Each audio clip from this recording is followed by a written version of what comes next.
Great, good evening, everyone. We're going to go ahead and get started. Good evening. My name is Liza. Hi, Alex. My name is Liza Oliver. I'm the director of the Pluralism Initiative and associate professor of art history. Welcome to this evening's event with Olufemi Taiwo, professor of philosophy and Africana studies at Cornell University, where he researches African political thought. Professor Taiwo is the author of multiple books, including How Colonialism Preempted Modernity in Africa, published in 2011, which was the joint winner of the Frantz Fanon Book Award of the Caribbean Philosophical Association of 2015. He's also published Africa Must Be Modern, a manifesto published in 2014, and the book that we'll be hearing about this evening, Against Decolonization, Taking African Agency Seriously, published in 2022. In this book, Professor Taiwo questions whether today's decolonization really serves the interests of African empowerment, or whether it's become a catch-all category used to perform morality and authenticity.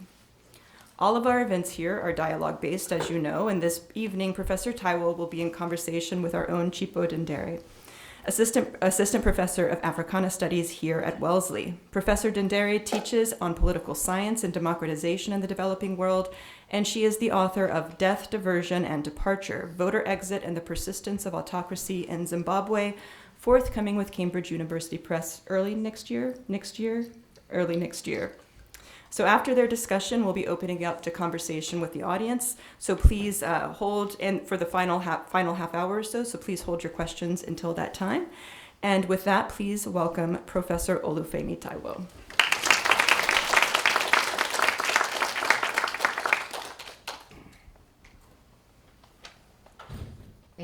Thank you, Professor Oliver. I'm so excited to be in conversation with Professor Taiwo, and I am not saying this to age him, but you would not believe that there are two people with the same name who are both philosophers, who've both published books.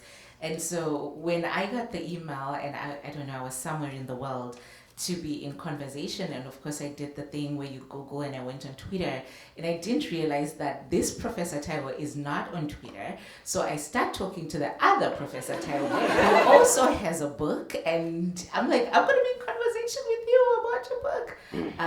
And what I have loved about this is that the ideas on the conversation we're having today are very contradictory.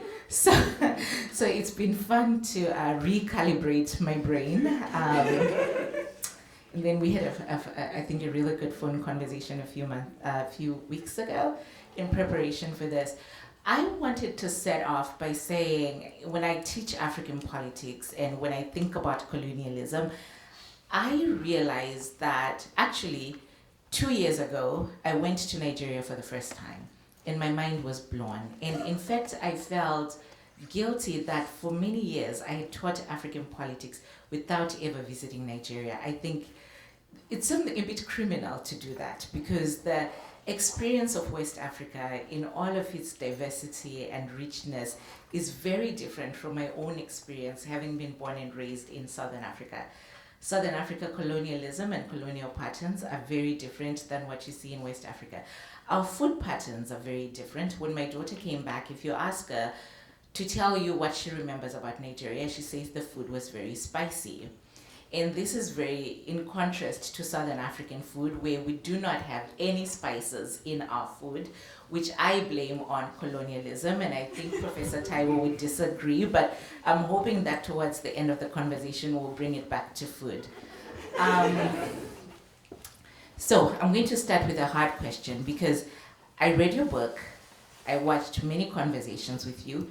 I think there's one question that nobody has asked you. How do you define colonialism? Thank you.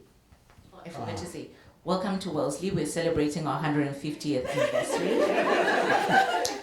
It is the best institution on the East Coast.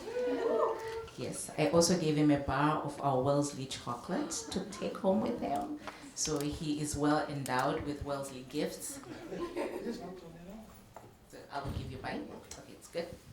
Can you hear me now? Okay, great. Good afternoon, everybody. Thank you. You're a very well-behaved crowd. So far. Because sometimes when I say that, people just look at me like they're looking at the currency. And then I say, getting it. You got to respond. That's my first observation. The second is, I think I got it. So this university is full of mostly center people and a bit left, and a small right. I don't want to believe that this was a random sitting arrangement. That's all I'm trying to say.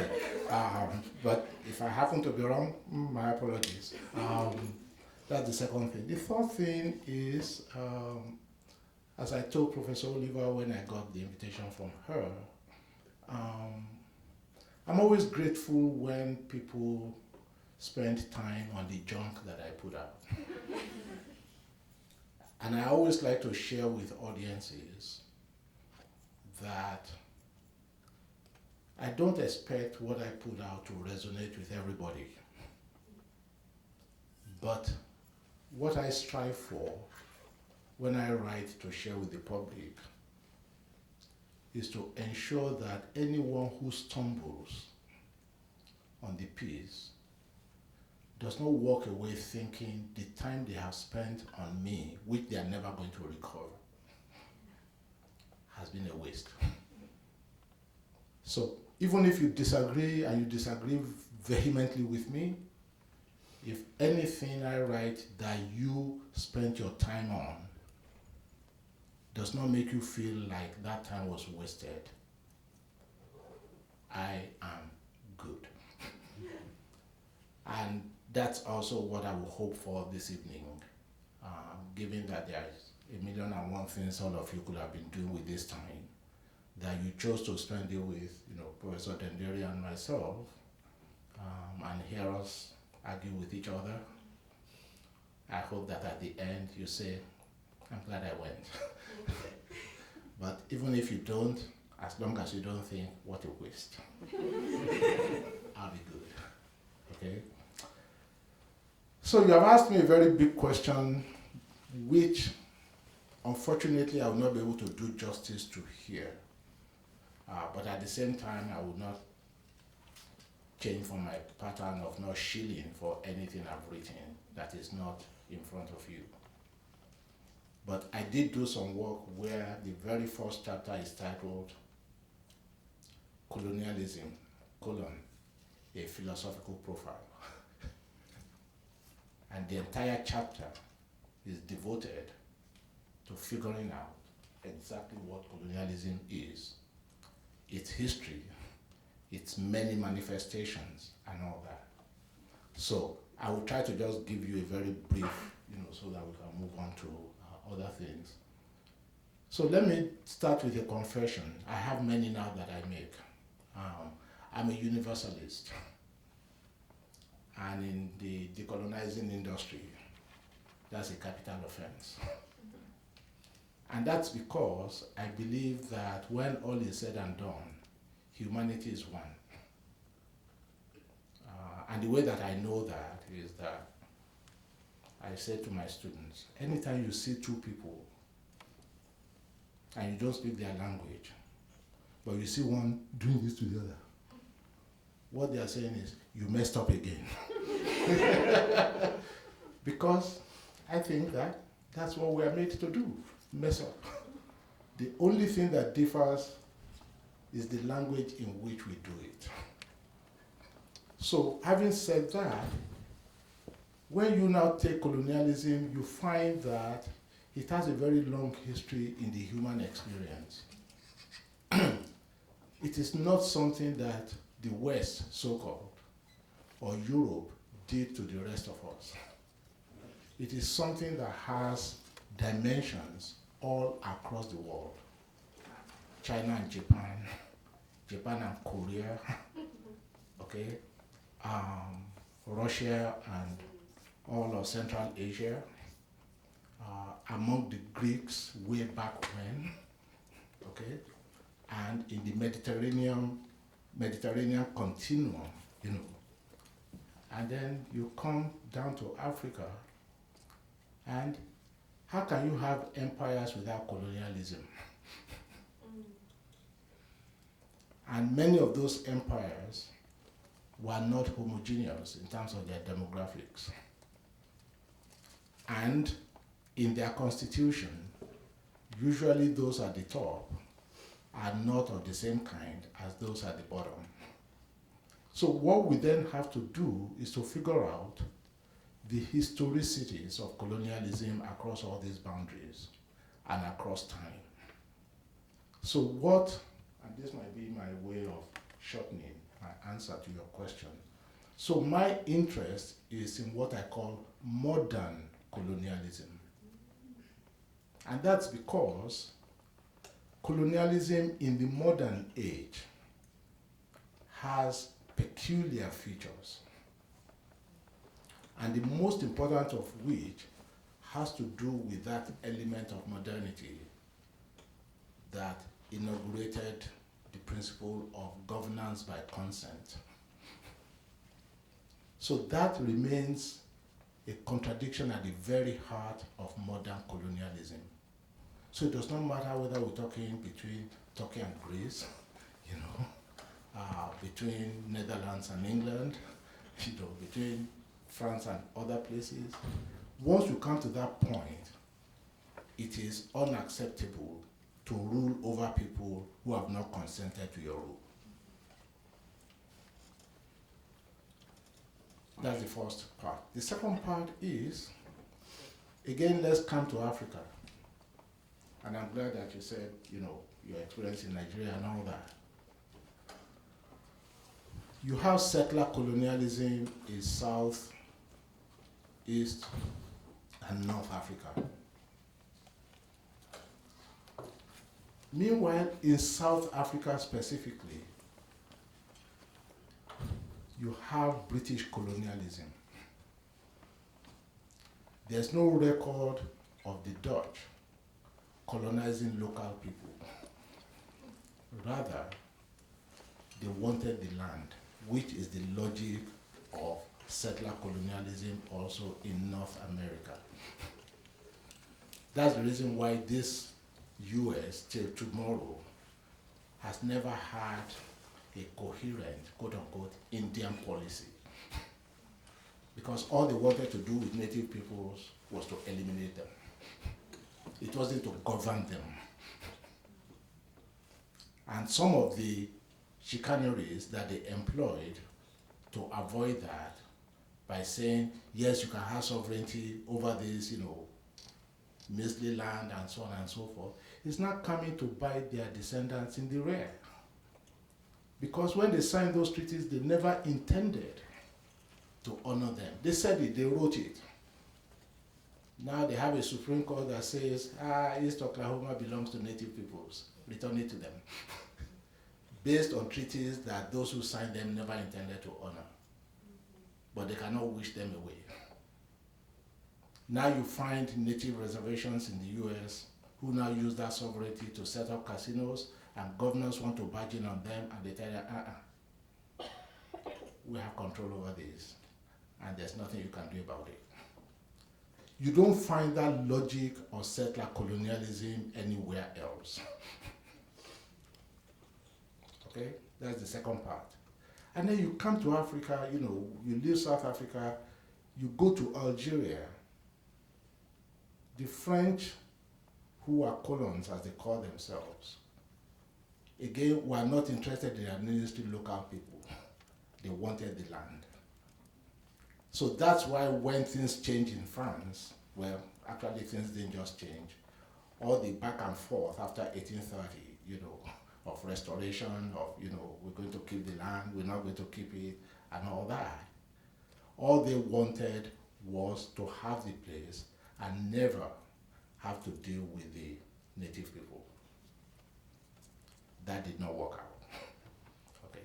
So that's, then you have exploitation colonialism. And exploitation colonialism is not just one type. You have it in Asia, you have it in Latin America, you have it in the West Indies after slavery. ended. But in all those places, there was an attempt to actually put some kind of productive infrastructure, whether it's agriculture and all that. And that's the difference in the Japanese colonization of Korea during the brief period that it lasted for. And then you get the rest of Africa, which was just pillage colonialism.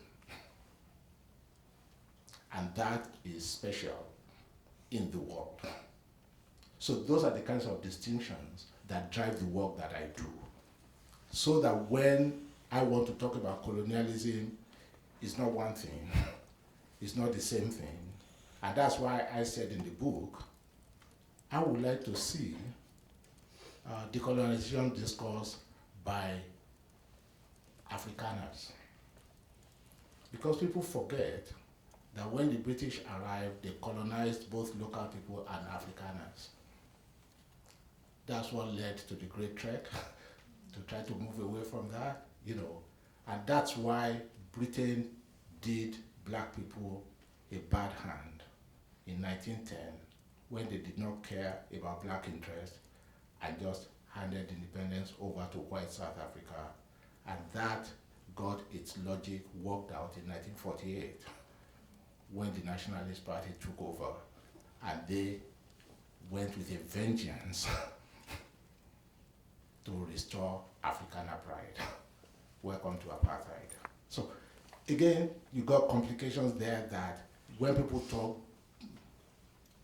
globally about colonialism and all that, and again, it's a different case in South America. So I'm not going to go into that, but so that's really, for me, every time we say colonialism, I ask you which one. Thank you. And the reason I started there is because where I find to be the heart of your argument is this idea that we have to be careful if we want to preserve African agency in how we talk about responses to post-colonial political situations. And I think I'm getting it right. And the reason I asked you to start by defining colonialism is because I am also interested in the life under colonialism. And in my own classes, I teach students that there exists a political system pre-colonial, in pre-colonial Africa. And then there exists a colonial system and a political system in the post or during colonialism, right? And in order to build a society, in order to build a state, there were certain steps that are taken by the colonial masters, right? By the colonial government. One of the things that I want to get to the heart of at the end of this question is this idea of decolonizing the mind, where I think you would say that the business of decolonizing the mind ends the day that a country gets independence. And I was asking Professor Oliver if we could have a Jenga, because I think about the colonial state as pieces that are built together over time. Zimbabwe is colonized for 90 years, right? Nigeria is colonized for 60 years and gains independence 30 years before Zimbabwe. Ghana is colonized for 83 years. Malawi is colonized for 75 years, and we can keep going and going. During those 90 years or 60 years, there are different bricks of a system that need to be in place in order for a minority to subjugate a majority. And I think this is critical, right? Colonialism in its functionality is about the way that a state is structured. So who gets to live where? And for us in Southern and East Africa, this is critical. Who gets to build a house where, right? And those are not equal. Access to land is not equal. One group of land, in this case the majority, but not all of the majority, right? In order to have a successful colonial state, you have to separate and to divide people. But the majorities get land that is not fertile, land that is not usable. Another key aspect of colonialism, in this case, settler colonialism, has to do with education. You must educate children in a way that justifies their subjugation.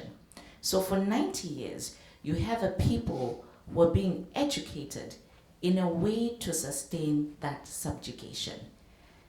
And so when Fanon speaks about decolonizing the mind, what I hear him say is we have to rethink the 90 years of an educational system that is designed to make people, one, accept and maybe tolerate their subjugation, but two, for those people to be in service of the colonial master, in which case, for us, it was Britain, right? The education is not in service to the person, to the native country. It's not in service to their agriculture and their wealth and all of that.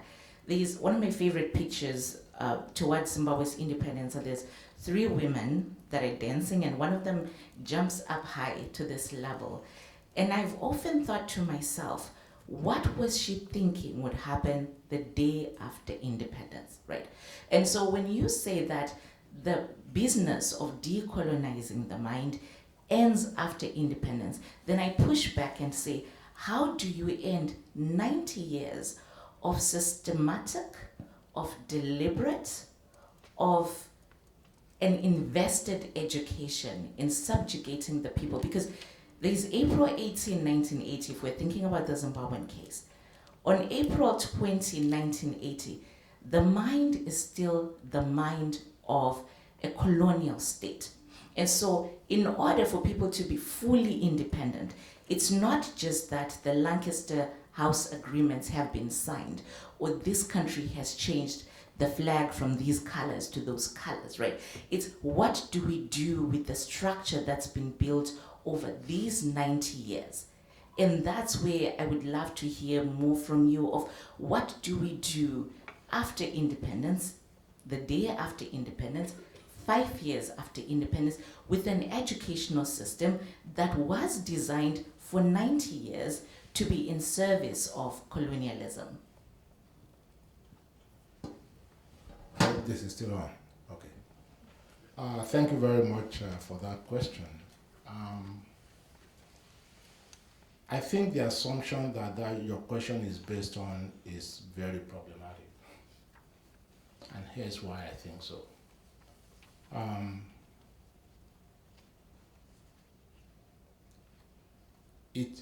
There's an assumption that for those 90 years, the colonized were docile, they submitted, and they were formed almost entirely by the colonizer. History does not support that. Because throughout colonialism, there was no time that the colonized were ever quiescent under that rule. The question is about the formal education. No, so that people might resist, but the formal educational system is the formal educational system, and that formal educational system is deeply colonized, at least in the settler colonial state. Right? Maybe for settler colonial states, yes. In non-settler colonial states, that never happened. And so this is where I thought the book was in itself very interesting, right? Because we're making an argument about against decolonization in the entirety of Africa. And for me, I always knew that I wanted to push this argument to say, what about in these settler colonies where there is an investment in educational systems, if we're just to start with the educational system? Actually, I need to qualify what I just said. I don't think that is even true of all settler colonial system. It's not true of South Africa. In what way is it not true of South Africa? Thank you.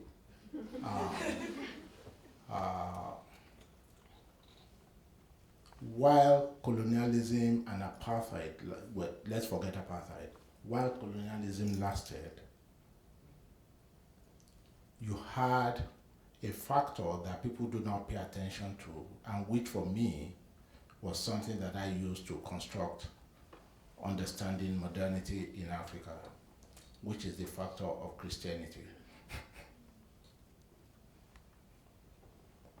In West Africa, it was not colonialism that took modernity there.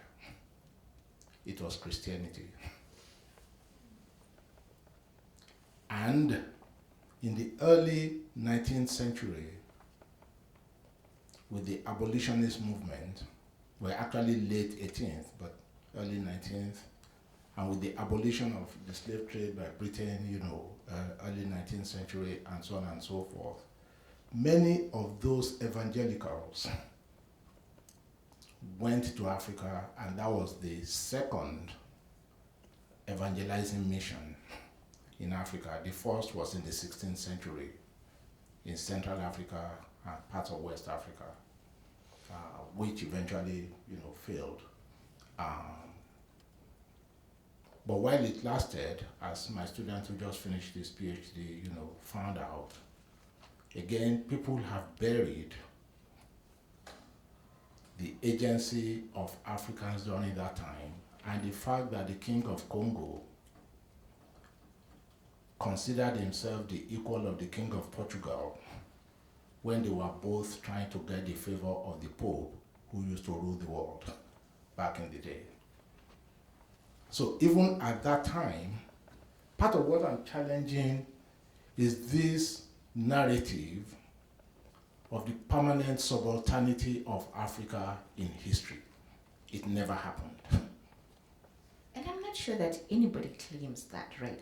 Absolutely. But I don't think that, at least for me, that is not the most interesting claim. I mean, we're not yet at language, right? But just to go to Fanon, whose argument about decolonizing the mind, and I think even a reading of Fanon is not in any way to say that Africans were not actively either pushing against this or developing philosophy or thinking. But there is a problem, because if there is a structure of education, the formalized structure of education, that is a colonial structure of education, that in itself, right, in the post-independence era, there are tenets of it, right? And so for me, I'm not one of those people who are going to say, destroy the entire educational system in Zimbabwe or in South Africa because it's colonial.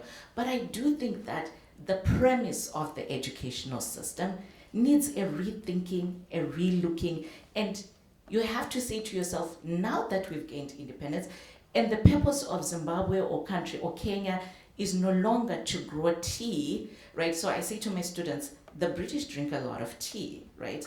In fact, when my kid was 2, we went to England to visit my mother, and the first thing she gave her was a cup of tea. The British drink a lot of tea. The British do not have a single farm for tea, not one. You have an agricultural system in East and Southern Africa that was created to serve the tea interests for the British. We drink tea, but we don't drink tea to that extent, and perhaps under different circumstances, there would be other foods that we would have preferred. I like to also think about South Africa, where one of the most popular consumed foods in South Africa is butternut squash. But in the pre-colonial state, I don't think, not that I don't think, I know for sure that Black South Africans, that was not their preferred food. But this becomes a preferred food because of the structures of an economic system that requires them to export butternut squash, right? So my only point with this is that there are tenets of an educational system where you need to do a rethink of how do we change this educational system in a post-independent state. And that's part of decolonizing, because if we don't admit that, right, then we're saying there was absolutely nothing wrong with X, Y, or Z. And I think it's important to be able to say that the mind that functions under 90 years of colonialism, right, there are ways that the mind is subjugated under those years. And once you gain independence, it is a journey, it is a process to get people to have a mindset to serve a different and independent state. So it's all of these things are happening. Africans are being educated, Chinua Achebe would write about this, but I think it is problematic to say that the business of decolonizing the mind ends at independence, because you cannot end 90 years of colonial thinking the day after independence, or even 5 years after independence. Only if you think the 90 years had been entirely colonial. They don't have to all be colonial. I think of colonialism like a cancer in the brain, right? you want to get rid of the cancer. The cancer can do a number of things. The cancer can actually be good sometimes in the beginning. It make people funny and make people do all sorts of things. But the cancer has to come out. And there's an intricate way of getting the cancer out. So I think we all agree that colonialism had a lot of bad things. And so some of those bad things might have led to good things, right? So there's a lot that's happening in the colonized state. A lot of good is happening. But we cannot deny that the mind, or the way that the mind is framed under a colonial state, or the way that systems are framed under a colonial state need to be changed. You need to change the name of the roads. Just the name of the roads under a colonial state signal different things than the names of the roads in a post-colonial state. The fact that Black people in a lot of settler colonies could not walk on this side of the road, right? That has to change in a post-colonial state, and that's a process. The fact that the educational system say that the highest you can reach is to be a teacher. So now we've gained independence. You brought up DRC. After DRC gained independence, I believe that they were left with less than 100 university-educated Black people in the DRC. It's not that natives in the DRC did not want to get university education. They wanted to get university education. It is that the colonial system did not allow for Black people in the DRC to pursue higher education. And so in order for us to get more Black people in the DRC to have higher education, it's a process. And so that's where, at least for me, perhaps I'm spending too much time thinking about the settler colonial state, but even when we look at the numbers of who had university education, you talk to people that lived under colonialism, they would have wanted their children to have that, but the colonial state did not allow that because educating more Africans did not benefit the colonizer. So it's not about Africans lacking agency, right? It's about what benefited the colonial state. And so in order to, and so I think it's a small part, right? It's a small part of what was problematic with the colonial state, at least when we're thinking of education. And I think maybe in Nigeria the case was different. I think access to education was broader, if my reading of the Nigeria case. No, I don't want to make a special case for Nigeria. I'm talking about Africa. But Africa is 54 different countries with 54 different I'm experiences. making different distinctions that I think need to be taken seriously. I have written that if any good you find in colonialism in Africa was in spite of colonialism, not because of it. Okay? So for me, there's no good side to colonialism in Africa, period. Okay. And that's why I am saying we need a more nuanced, a better understanding of the complexity of the colonial situation, especially, again, of other actors in those territories before formal colonialism became a fact. That's why people mistakenly bundle Christianity and colonialism together. I have argued that's a mistake. And nobody has said that I got it wrong in terms of the history that I recanted in the work. And that's why I said I have to correct myself, because the process that I identified in West Africa is exactly what the Comoros identified in Southern Africa with the missionaries. The difference in West Africa was that the leaders of the evangelization were themselves Africans, not white people. So you then have, if you totalize the colonial situation and say that the missionaries, yes, after 1865, the missionaries that started coming in were part of the colonial arrangement, you know. Before the third quarter of the 19th century, And I'm being very specific about all this so that, please, I don't see too many of you, and I'm thankful, with your cheating machines. That's what I call your computers, if you're my students. So, because I usually encourage people to just go ahead and fact check as I speak, right at the moment, so that you can see some of the things that I'm saying, okay?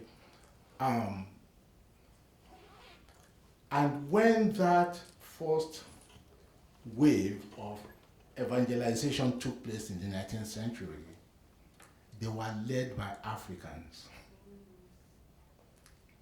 And the whole education system actually owed more to them than to the colonial authorities. I will give you examples. Okay? Fura Bay College, which was established in Sierra Leone, in Freetown, because it was not Sierra Leone then. I was telling a friend recently, somebody needs to write a book on the global influence of Fura Bay College. Okay? At a certain time in the about 1865, in the third quarter of the 19th century, Sierra Leone Freetown sent more children to school per capita than most European countries.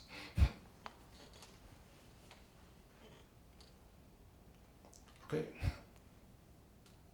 Meanwhile, even after 1885, the Berlin West Africa Conference happened, the first government school in Nigeria, high school, was in 1909. The first high school in Nigeria set up by the Church Missionary Society was in 1859.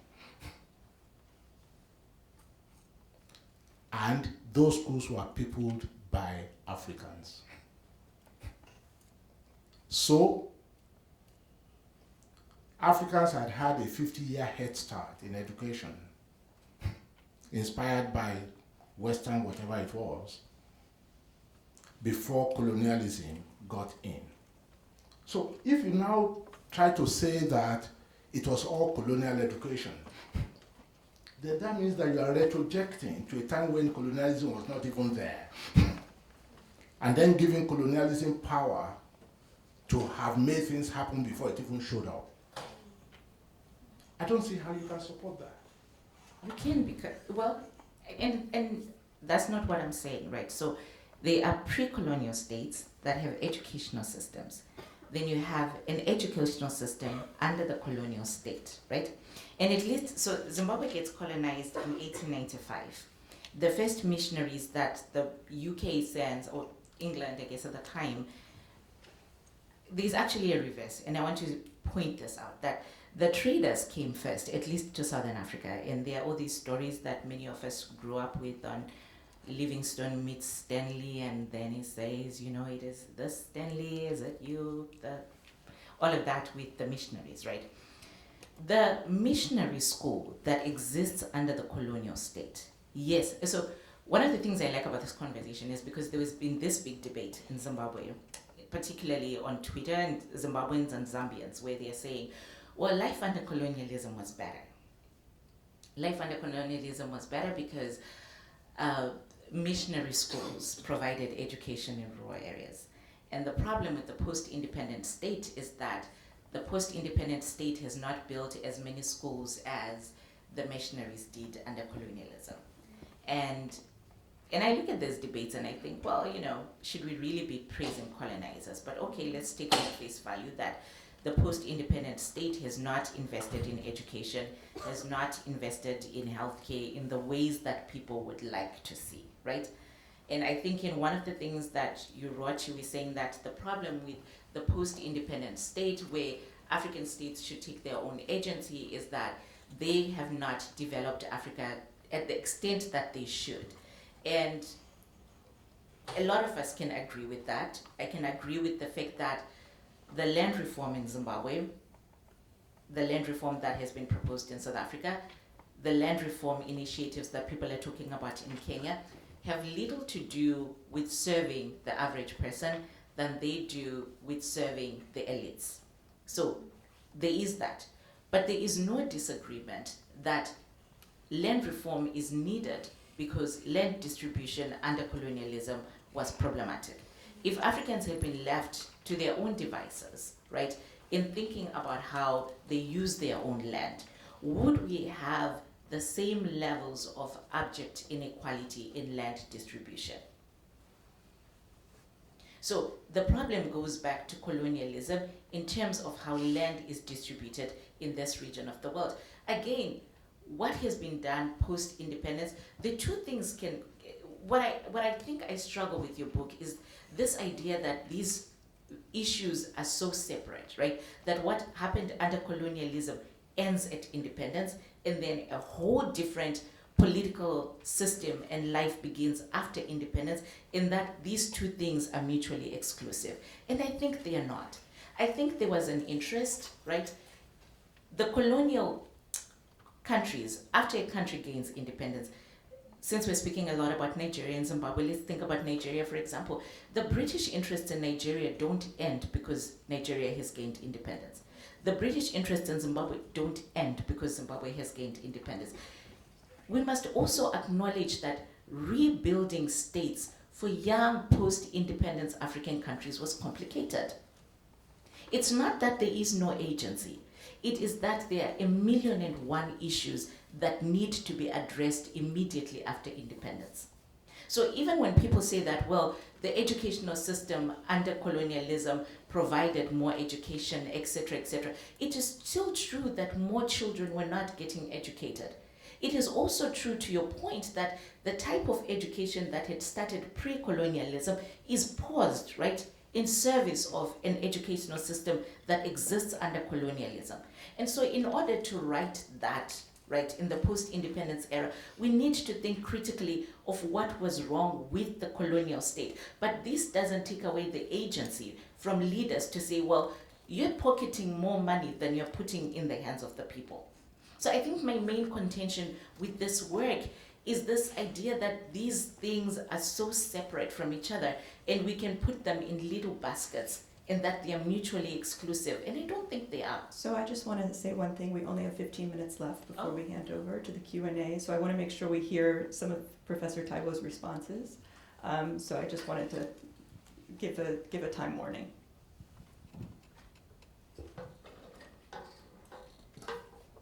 Again, let me say this.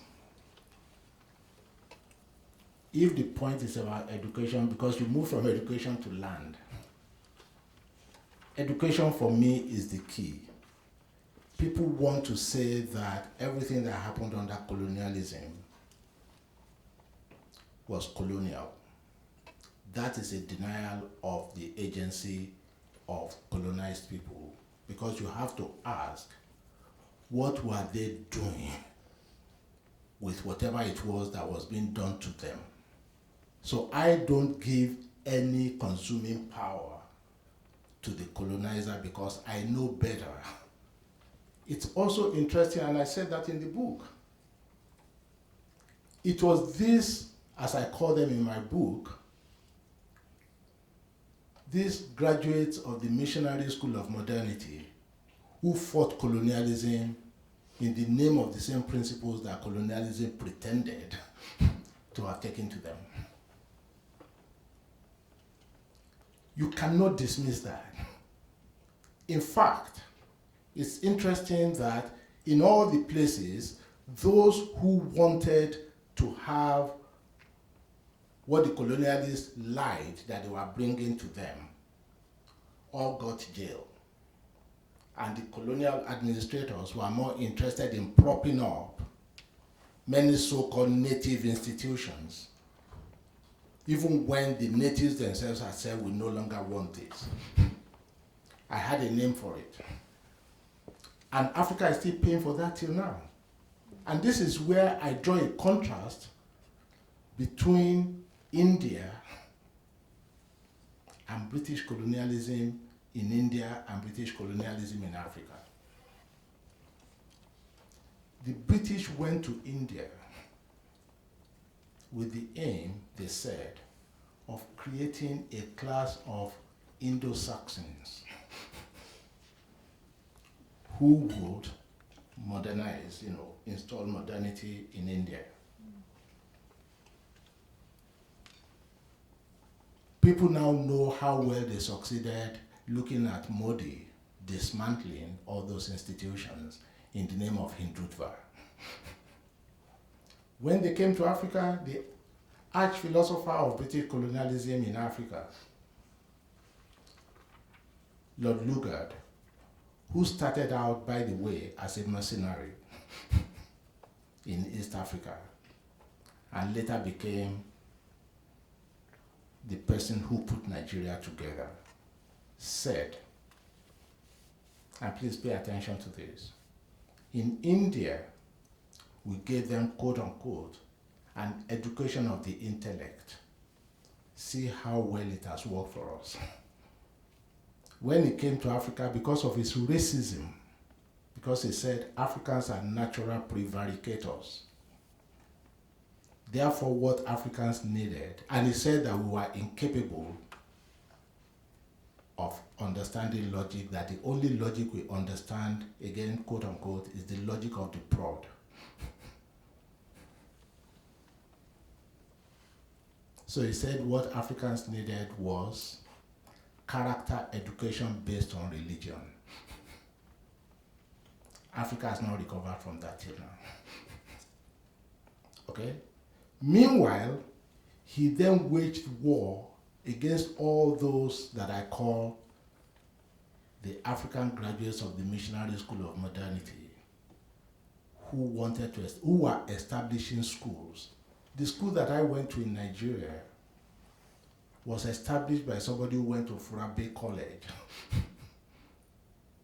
who became an Anglican bishop, and established my school as a community school in Ibadan, Nigeria, in 1913. It's not the only one.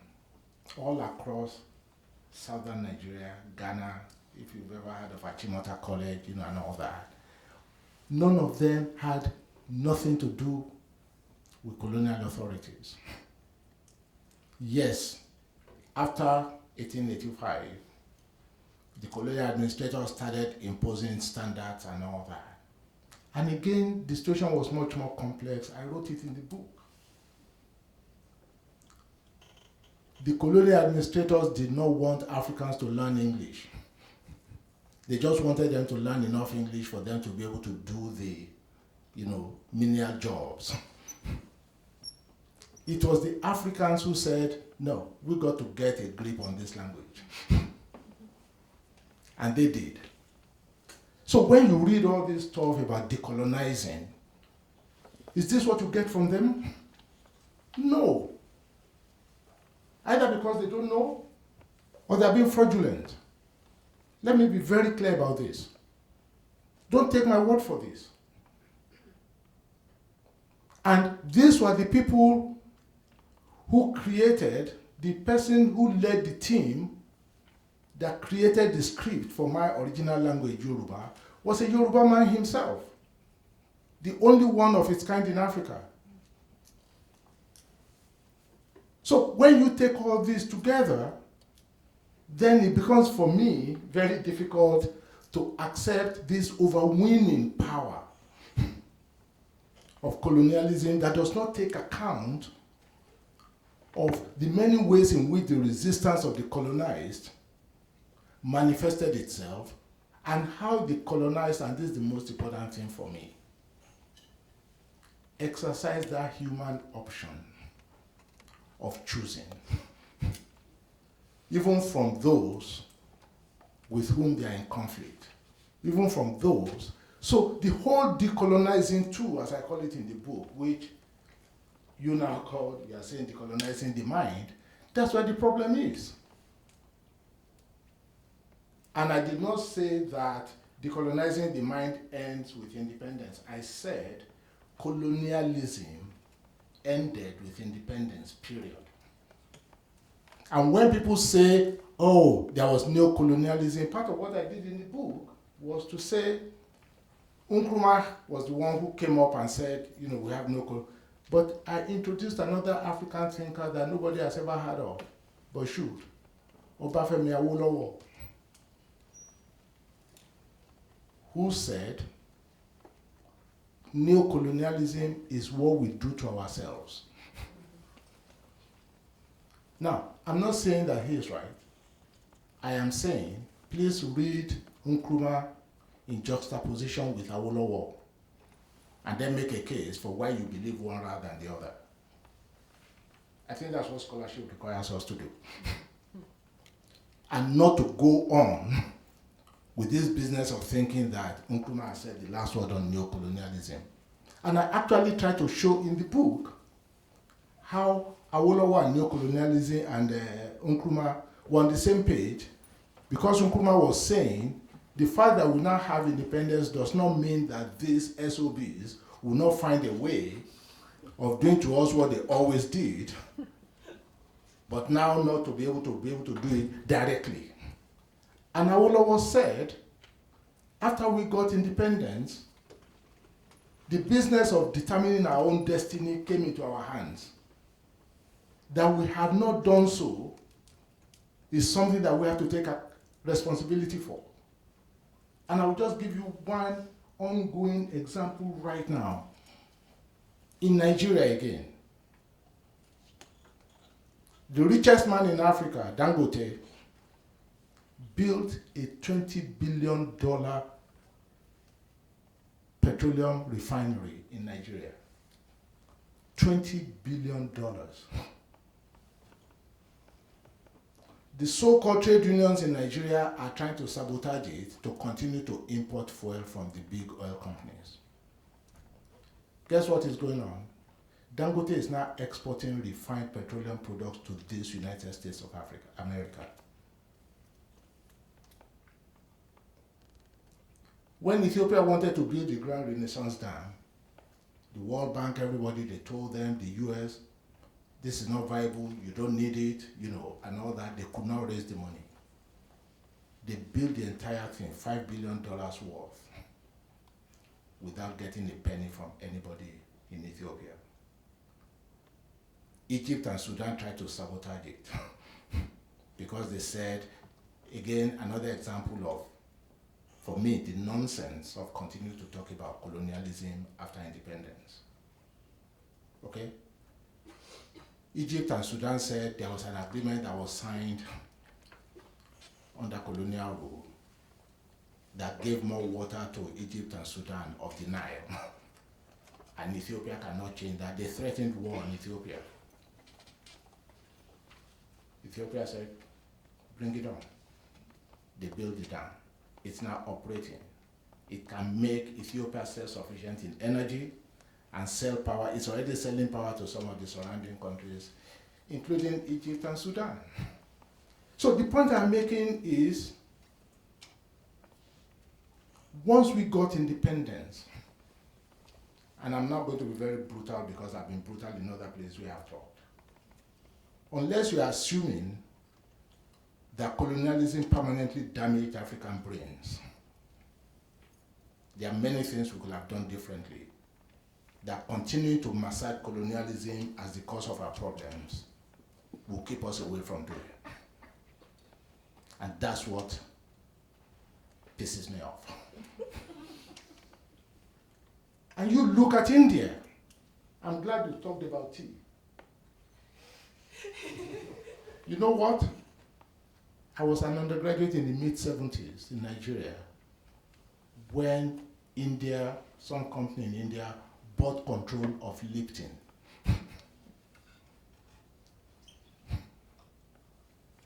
So now when I go to places, I ask people, and I'm asking you too, please punch in, who owns Jaguar and Land Rover as of today? Tata Motors. No, I'm not saying discount colonialism.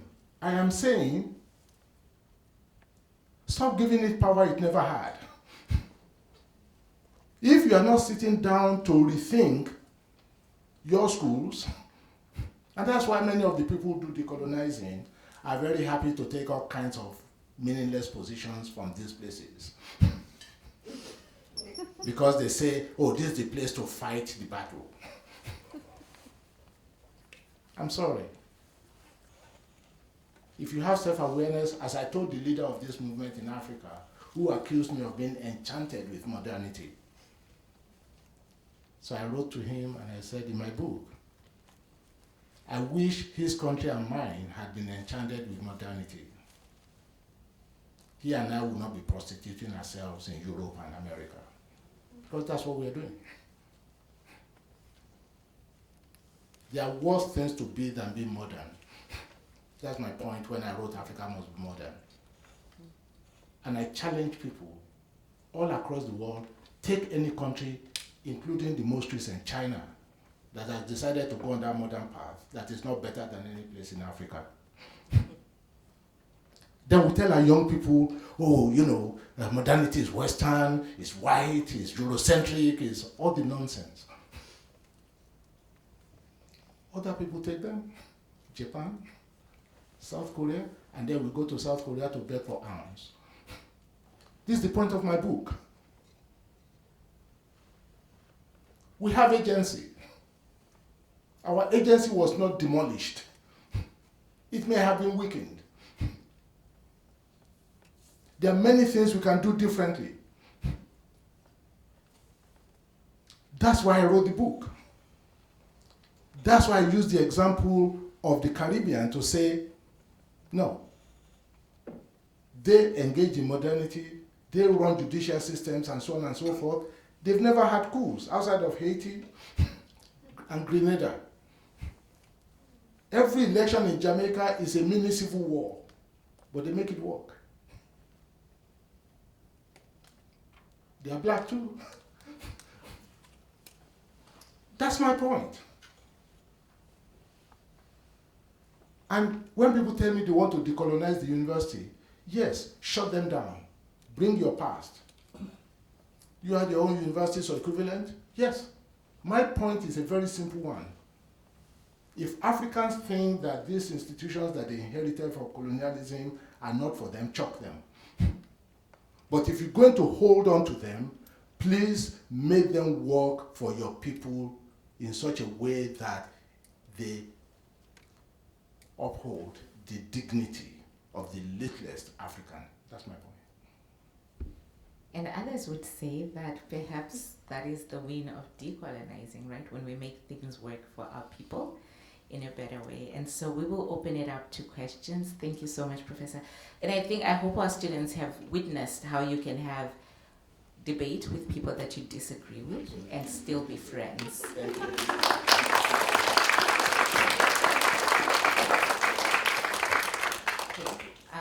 Khalizo. I'll give you. Hi. Well, in Africa, it's actually disrespectful to say hi. Well, in South Africa, but good afternoon, good evening.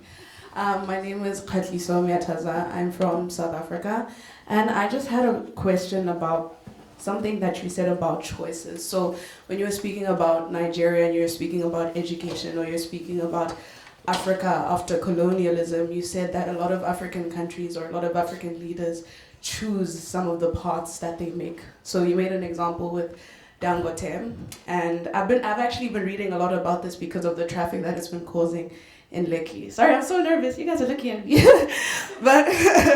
but and I think my question here is: are all choices made free and equal? So even after colonialism, we as African kids, obviously, we learn in English. I'm multilingual because it's compulsory being from Johannesburg.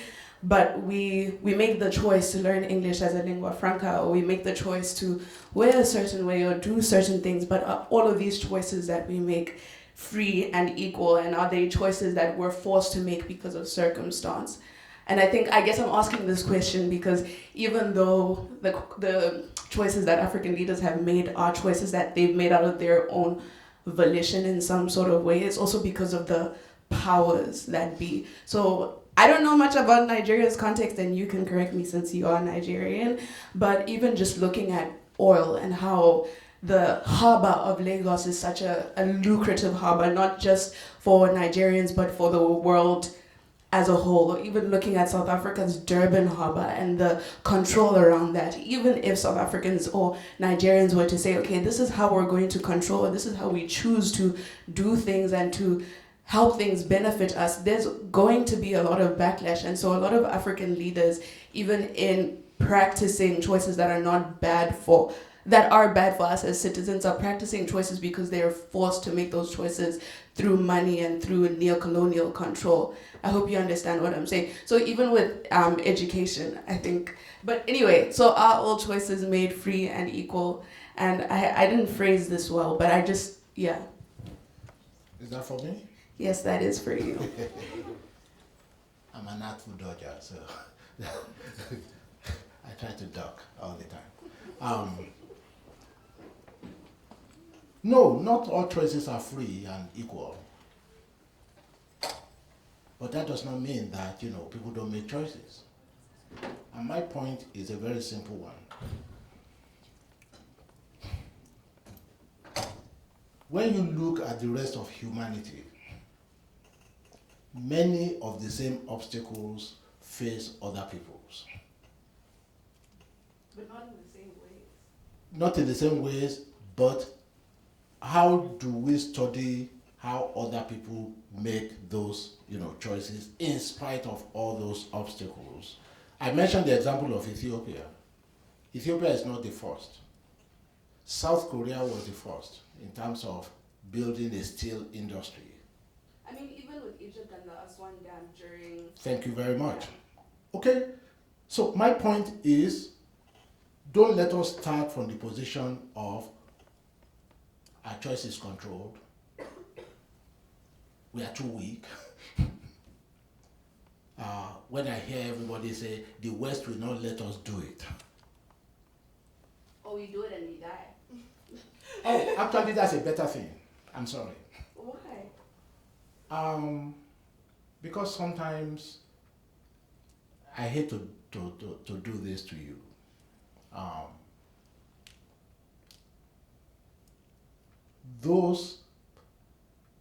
Hegel got it right, but he did not know the implications of what he said. That those are more deserving of freedom who are willing to die for it. But a lot of their blood goes in That's vain. Fanon. Wait. That's Fanon, right? Yeah, but Hegel before him, actually, the whole business of Hegel, Fanon, all of them, is a different kettle of fish. But the reason why I mention it is that, and I said it in the book, enslaved Africans in this country are better singers of freedom because Jefferson never had to prove that he was willing to die for freedom. But every enslaved person who knew that he could be mutilated or she could be mutilated for claiming that human prerogative of freedom is a better singer of freedom than Jefferson. That's where I'm coming from when I say that, yes, that's not just for New Hampshire alone, live free or die. It is for humanity, and you see it in other places. Yeah, like Robert Sobukwe in South Africa. Thank you. So, again, we have all those people that now get obscured because of this excessive focus on colonizers as if they hold all the cards. African singers of freedom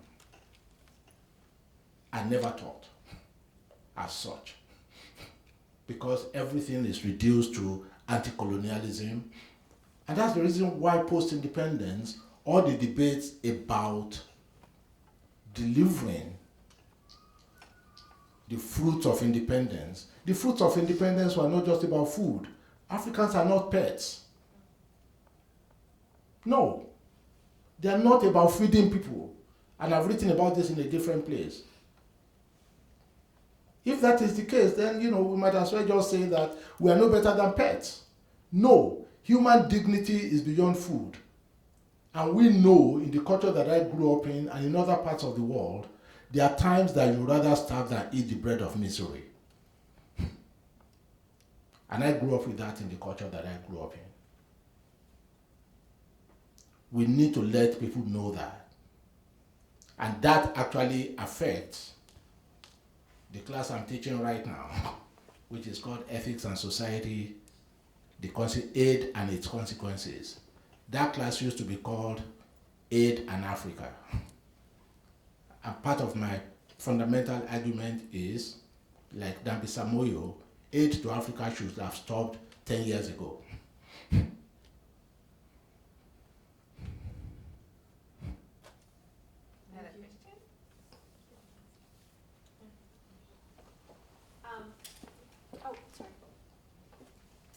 So coming from the field of art and art history, when I hear decolonization, I think about museums. And I'm wondering your thoughts on whether returning objects that have ended up in this part of the world to Africa, for example, Benin objects, do you see this as productive? Do you see it as healing? Do you see it as meaningful?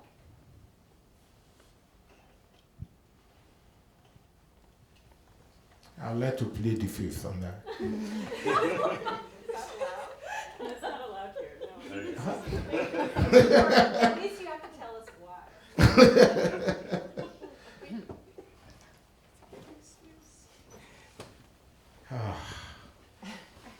Okay.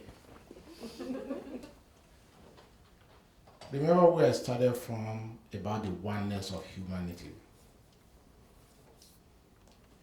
Looting, expropriation, stealing, and all that is all over human history. Okay? And again, you have a single story about many of those things as if the only thing that explains them is that they were looted. Yes, many of them were looted. Many of them were sold. Many of them were given. We don't do work on trying to separate which one is which. And something just happened in Benin 2 days ago. I don't know if you all followed it. They've built a museum of West African art. And that is supposed to house the artifacts that were looted from the Oba's palace, you know. Meanwhile, Benin people, led by their Oba, said, no, that's not Nigeria's treasure. That's not the state's treasure. The Oba is still living, the palace is still there. So the owners have a direct line. So bring it back to the palace. Okay? So that dedication was attacked 2 days ago. And in a very strange way, one of the students in my class right now, her parents were there. She actually showed me the video, you know, of the place because her dad is a kind of archivist, you know, and they had invited him and, you know, and all that.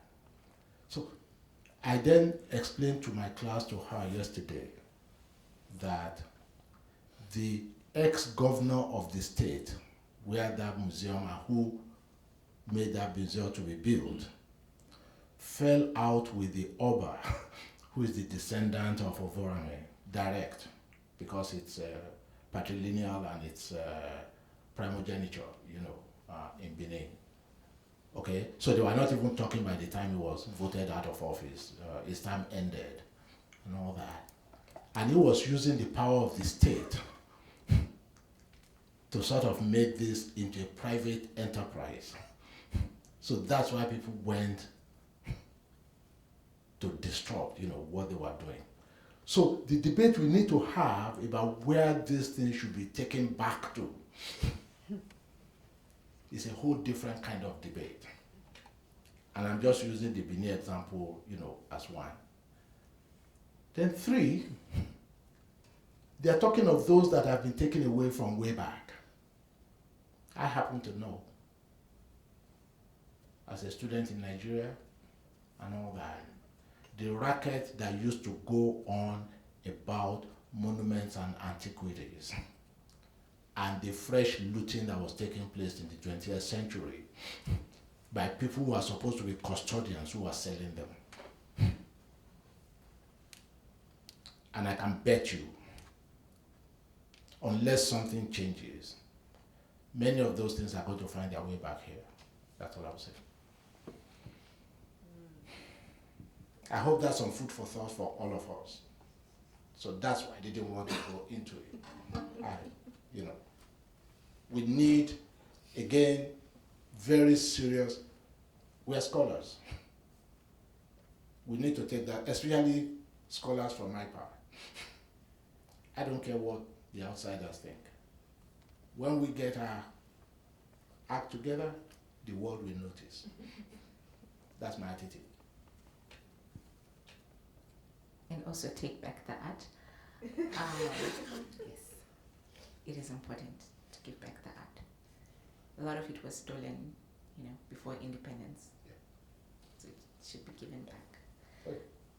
Another question? I'm wondering, like, in your opinion, how I'm wondering, in your opinion, how African countries should live with the former colonizers and what attitudes should, because there's still power differences because of the former history, and do you think in Africa they still need to teach this part of history, and if so, how should they teach and how to build I don't know how to paraphrase it, but the emotions and the spirits inside the people. You say there's innate spirit and innate courage and these humanity inside African people, but how to build these? I'm thinking not everyone has it, or not throughout the African continent there exists. I think you're asking the wrong person that question.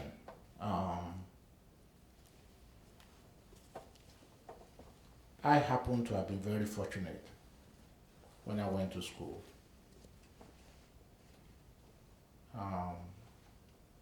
I was taught by people who literally domesticated African history. What I mean by that is the people who changed the direction of African historiography from being appendages of colonial imperial history and gave it autonomy, they were my teachers.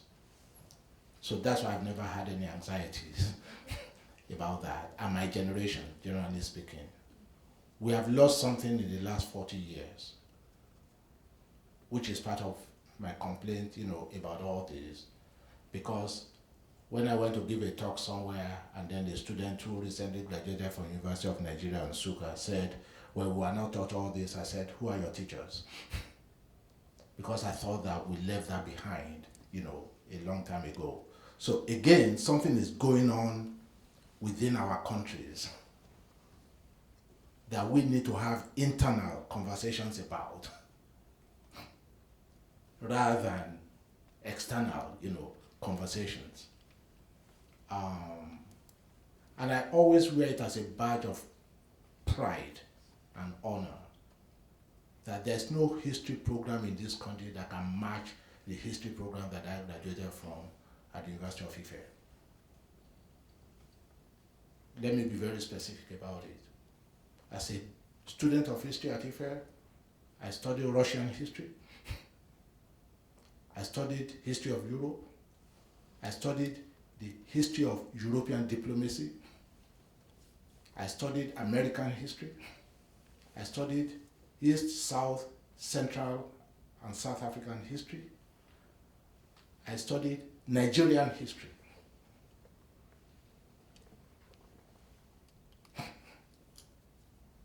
Now, which history department in this country will have that kind of global?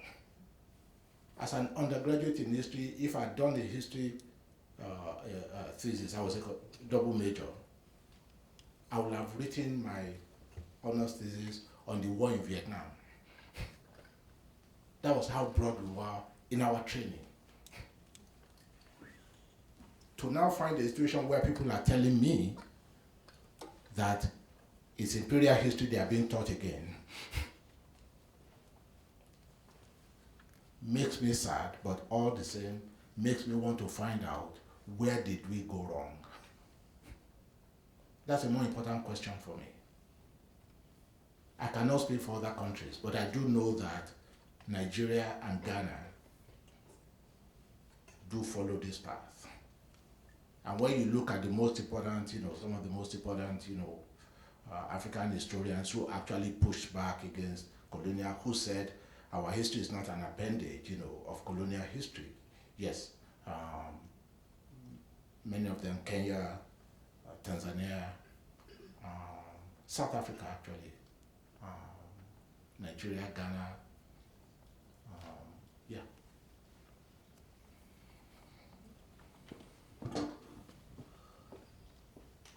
Professor Captains in History.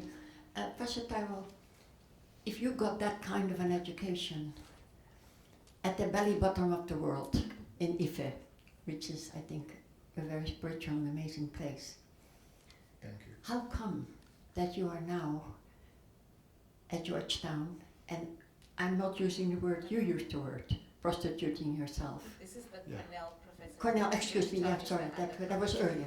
Yeah, Cornell. But anyway, so you're at the American University, and you, I think if I heard you correctly, said that your person with, I would not agree with, but just somebody with an education like that, who's not teaching, at Furabe or at Ife or at, so, because I think, and it's a question that I really am serious about in this sense, that I think what Professor Chipo was trying to do was to try to sketch some of these wider institutional histories that have produced institutions about which African people and leaders make choices at different levels with different constraints, but institutions harden, right? They have power, and when you think also, because we haven't talked economy that much, although we've talked land and all that. So in this, so I kind of agree with you that if you only see colonialism, that you're going to miss a history of capitalism that involved many Africans, although initially not as leaders potentially, I think. So given all of that, and I also fully support you in terms of African agency, a form of collaboration is always agency, and can be a form of resistance, and can be contributing to progress. But there's still something that places not just Africans, and not just you, but people in kind of very complicated relations to these wider structures of inequality. And so I was wondering whether from your own kind of maybe personal trajectory, what your experience then was from being so empowered. And I think I wrote something about that generation of people who wrote the first histories of pre-colonial history after independence in Nigeria. And there were dozens of them who wrote very important books, right? But so how does it come, how did you come to this place, and can you kind of see, tell us a little bit of how you see that context? Oh no, I didn't end up becoming a prostitute. I yes. heard you apologize. No, that's what we are. I always ask people, how many South Korean, professors do you see running around the US looking for work? How many Brazilian professors do you see running around looking for work? How many Indonesian professors, do you see running around? No. Because they built institutions in their homes. They made their peace with, quote unquote, capitalism, and they're doing well. As I always tell people, if Nigeria were capitalist, I would not be here. Nigeria is not capitalist? No. Sorry. No, seriously. When was the last time you entered a store here and you found something made in Nigeria that you bought? I just wanted to ask. Yeah. No, seriously. But Go ahead, please. Go ahead.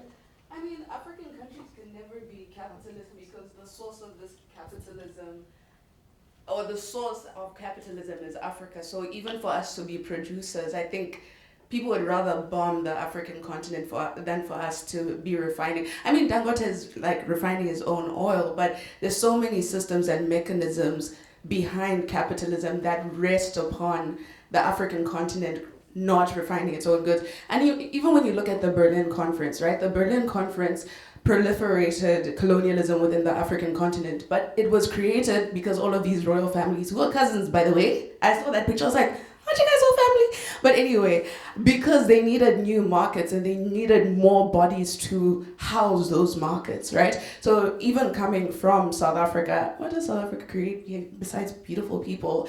But there's a lot of things that South Africans create and produce that people consume, but we don't benefit from. I mean, even like buying beads from Ghana. When I was in Ghana, I bought a lot of beads, but even now that I'm here, I buy these beads. But African people even going to benefit from these things. Even when you buy on the African continent, things that are made in Ghana, made in South Africa, made in da-da-da-da, there's always going to be a way to penetrate that system, that Afro-capitalism, that makes sure that the money never goes back to an African wallet. I mean, even when I was in Ghana, we wanted to buy gold, and then we could only find Lebanese sellers.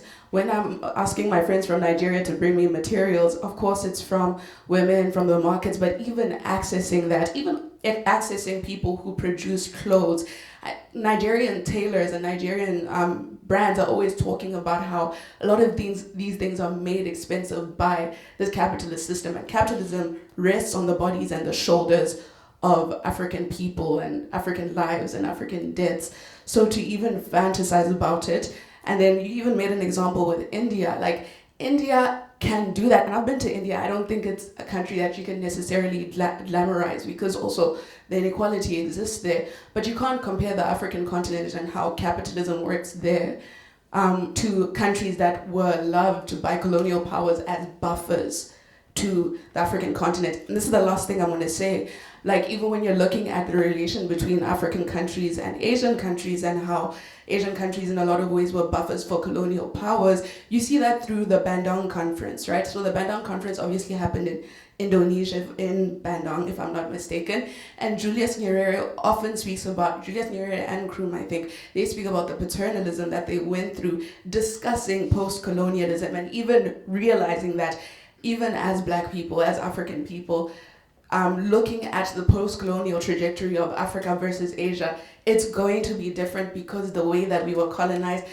Look at Qatar and the UAE and what it's doing to Sudan. Oh, wait, astaghfirullah, sorry, I can't, but yeah, just looking at all of those things, we can't fantasize about the way that capitalism works in Asian countries and then say that that would apply to Africa because capitalism exists because Africans are dying. Do you get what I'm saying? In a lot of ways, but I wouldn't say, maybe I'm wrong, I'm not an economist, but yeah. Right. Final question from. I had a question. Please wait for the mic. Oh, I'm so sorry.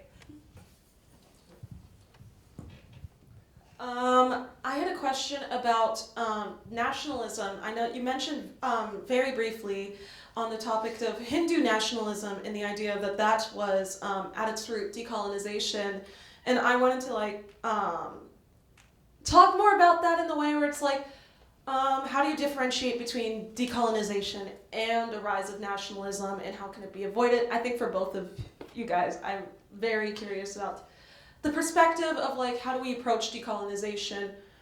How is that tethered to nationalism? I'm not sure I get your question. Sorry. It's I coming can back. follow you. No, I can follow. No, because when Okay. she responds, I might get some Okay. understanding. Yeah. Well, I think that if we're thinking about nationalism as the national identity being the most important, right? And so your question is, how would that be related to decolonialism? So I think of Tanzania, which is one of my favorite countries, so I think we have to excuse what the current president is doing in Tanzania and put that in a box because it's horrible things that are happening. But post-independence Tanzania and the identity of nationalism, they were very interested in language, and we didn't get to talk about language, which is something that the professor speaks a lot about in his book. And the idea of using Swahili as the primary language in Tanzania was about building a shared national identity over a vast land where people spoke many different languages. And in that case, actually, it wasn't so much about pushing against colonial languages, which has been a conversation whether we're thinking about Ngugi and others, but it was how do you bring together these people in this vast land, we have vast ethnic identities, towards a common shared identity as a way to rebuild or to continue building in a post-independent state. So I think that's which is thinking about national identity in the post-colonial state. Maybe. Well, for me, it's a non-issue. People love to talk about the artificial boundaries in Africa and all that. There's not a single natural country in the world. Okay? I'm sorry? Small islands. It's a very interesting, think of Cuba. And think of the nationality, Aha. So that's where I'm coming from. That's the first part. The second part is that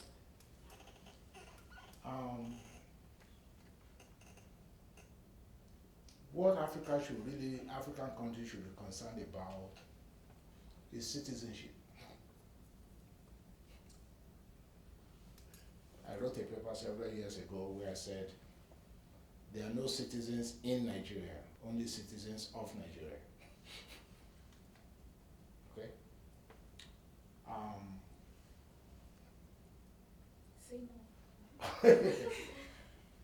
No, seriously. And that's because, again, under colonialism, people wanted to follow the modern principle of, curating citizenship, which again was what happened in other parts, especially in Europe, post-industrial revolution, the creation of cities like London, the transformation, and all that, and how people stopped organizing first according to the villages from which they have migrated, post-serfdom, post-feudalism, and stuff like that. But what did the colonial authorities do? They forced Africans to organize in town unions, in ethnic unions, rather than professional unions. All those who insisted on professional unions went to jail. Okay? And that set up the business of what everybody now, again, about African difference, tribalism. But the last time I looked, there's no difference between Nigeria and Belgium. In fact, Belgium is so bad, they went through almost 2 years without a government because the two tribes could not agree on one. But nobody calls it tribalism there. Okay? They call it, nationalism. So that's what I mean by I have problem with understanding, because nationalism is again how the contours of political thought in Africa were disturbed, by making it seem as if the main problem of Africa after independence was nation building, which meant that there were no nations in Africa before colonialism. Some of us know better than that. And then people are being required, literally, to commit cultural suicide, give up on their original nationality in order to be part of this new nation that is supposed to be built. Nobody makes that kind of demand anywhere in the world. They usually grow organically over time. And we know, United Kingdom, that those things don't always work out. France is about not the only one in Europe that actually managed to do that. I found out that now in the Netherlands, there are now people who are trying to do some kind of decolonizing, in a particular part. In Belgium, in a particular part, because they thought that their language had been overtaken, and everybody is now using English and stuff.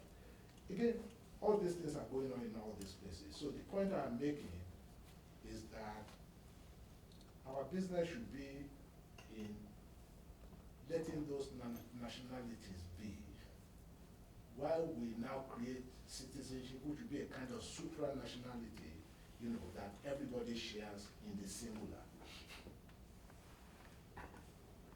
Okay. But that's not, again, where our political science is in Africa.